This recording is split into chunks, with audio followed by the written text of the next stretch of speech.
pinag-iisipan niyang mabuti kung paano niya i-handle yung connection nyo without hurting other people.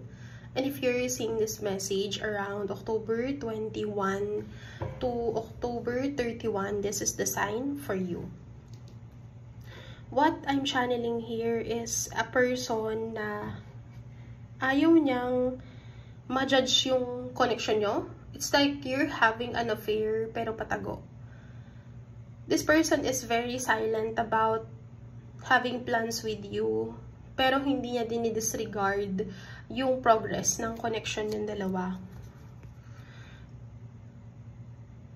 Decided siya, and I think with the Emperor and King of Pentacles, lubusan siyang nag-worry sa magiging feedback ng tao or yung observation ng mga tao sa paligid nyo.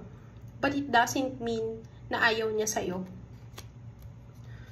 Gusto niya lang ingatan yung privacy, or pwedeng gusto niyang ingatan yung connection yung dalawa nang hindi ka nasasaktan ng kahit na sino. Hindi naman sa gusto kanyang itago. Hindi niya sa gustong i-keep yung relationship or i-deny. Pero, ang fair na kasi dito is yung mawalan siya ng control at mahusgahan ka ng mga tao.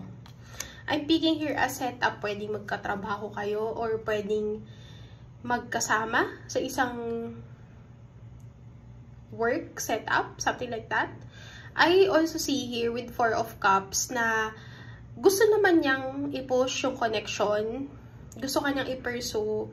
Pero sa ngayon, hanggang dito lang muna yung pwede niyang ibigay sa'yo. Sa totoo lang, yung pinakita mo sa kanyang effort or naging totoo ka sa kanya, nararamdaman niya yun. And until now, meron sa puso niya na sobrang thankful siya dahil yung relasyon yung dalawa ay nag-work out or nagkakaroon ng malinaw na progress dahil meron talagang feelings. Nandun talaga siya. It's always there and mahirap siyang putulan. Ito yung klase ng connection na hindi ganun kadaling mawala or nag-i-stay talaga sa mind niya. Okay, with 7 of Pentacles, nag-iisip siya ng long-term plans para sa inyong dalawa. Kasi sa totoo lang, hindi siya yung klase ng taong walang plano.